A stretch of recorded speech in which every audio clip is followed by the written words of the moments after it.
Hello everyone, welcome to my channel smart sociology success. आज हम पढ़ेंगे modern history BA final years की book. First book है और फर्स्ट बुक की ये फर्स्ट यूनिट है 1857 की क्रांति। 1857 की क्रांति के बारे में आज हम पढ़ेंगे।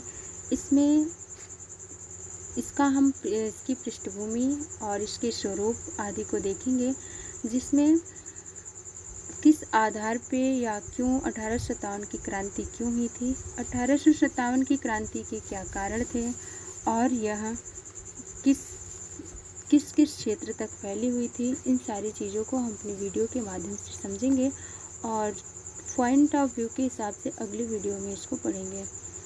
इसमें जो क्रांति हुई है वो क्यों हुई हो, क्योंकि इसके पहले भी क्रांति होने से पहले प्रशासनिक व्यवस्थाएं रही होंगी और मुग़ल बादशाह या मुग़ल का शासन भी था उस समय, और उसके साथ साथ ब्रिटिशर्स की भी शासन व्यवस्था वहाँ पे चल रही थी।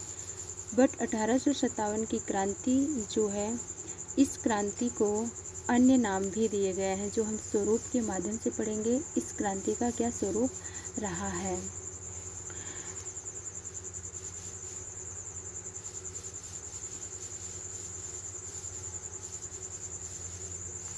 इस स्वरूप के माध्यम से इसमें ये कहा गया है कि सबसे पहले इस क्रांति का एक प्रतीक बनाया गया था। क्या बनाया गया था? इस क्रांति का एक प्रतीक बनाया गया था कमल का फूल और रोटी। क्या प्रतीक था? कमल का फूल और रोटी।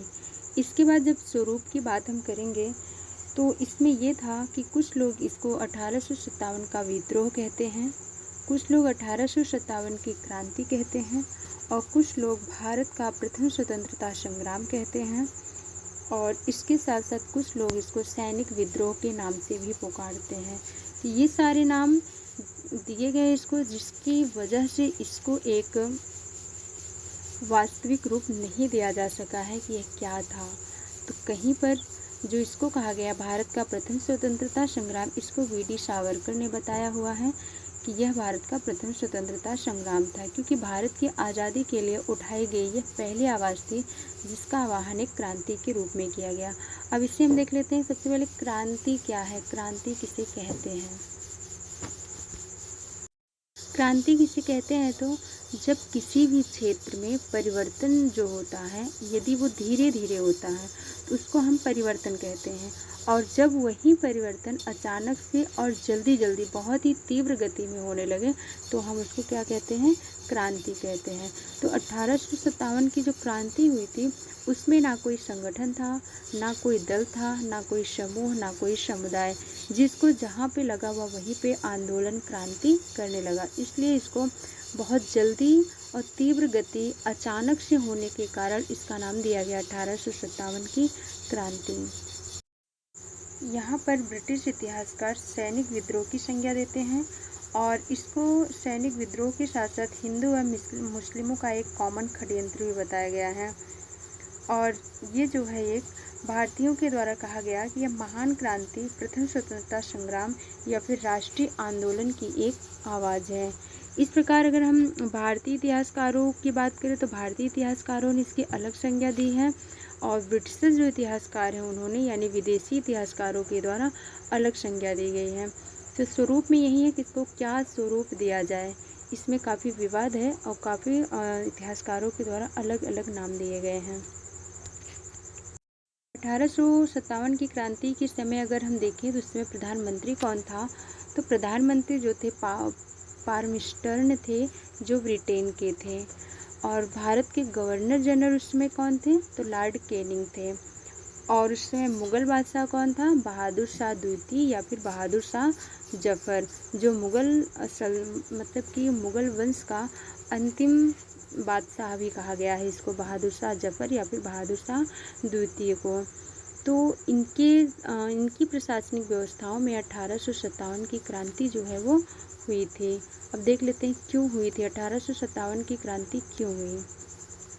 1857 की क्रांति के क्या कारण थे?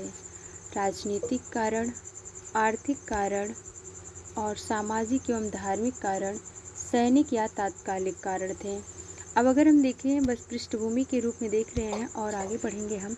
राजनीतिक कारण, राजनीतिक कारण में क्या आता है, तो जैसे हम देखें राजनीतिक कारण में जो डलहौजी के द्वारा शासन किया गया था, डलहौजी के द्वारा हड़प की नीति, व्यक्तिगत की नीति या फिर राज्यों का विलय करना, ऐसी सारी जो नीतियाँ थी जिसकी वजह से उनके कार्यों या उनके नियम कानूनों की वजह से 1857 की क्रांति जो है वो अग्रसर हुई।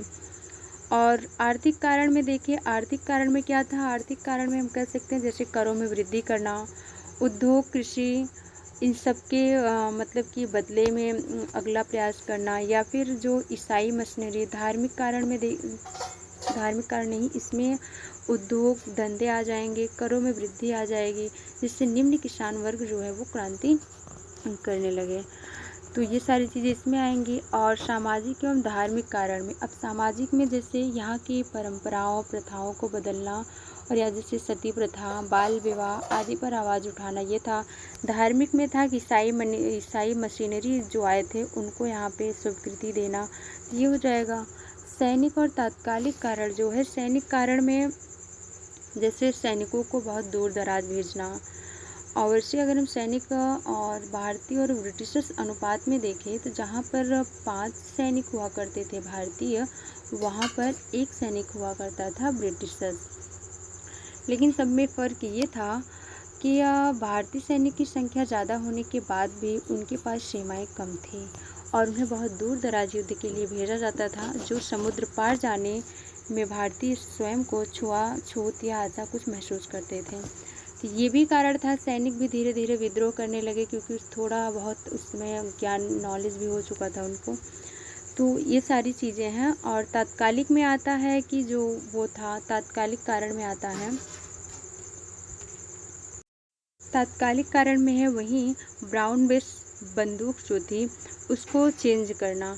फिर उसके बाद जो बंदूक आती है लगभग 29 मार्च 1857 को नए कारतूसों के प्रयोग के विरुद्ध, नया कारतूस प्रयोग करने के विरुद्ध मंगल पांडे ने आवाज़ उठाई थी, जिससे अंग्रेजी सरकार ने भारतीय सेना के उपयोग के लिए जिन नए कारतूसों को उपलब्ध कराया था उनमें शुगर और गाय की चर्बी का प्रयोग किया गया था, जिसको जो भारतीय थे वो मुंह से काटने के लिए मना कर दिए थे। तो ये सारे ऐसे कारण हैं जिसकी वजह से 1857 की क्रांति जो है वो हुई है। क्रांति को दबाने का सबसे ज़्यादा प्रयास जो किया गया है वो कैंपबेल के द्वारा किया गया है। जहाँ जहाँ भी क्रांति हुई सबसे ज़्यादा दबाने का प्रयास इसी के द्वारा किया गया है, और हर एक स्थान पर अलग अलग व्यक्तियों के द्वारा ऐसा किया गया है, और सबसे ज़्यादा नाम आता है कैंपबेल का। तो ये है 1857 की क्रांति की पृष्ठभूमि। बाकी इसके असफलता के कारण 1857 की क्रांति के पॉइंट ऑफ क्वेश्चन को सॉल्व किया जाए जिस हिसाब से, उसको हम अगले वीडियो में पढ़ेंगे। और इतना एक पृष्ठभूमि के रूप में तब तक आप लोग तैयार कर लो, और पूरी की पूरी वीडियो जो है वह अगले दिन आपको मिल जाएगी। Thanks for watching video.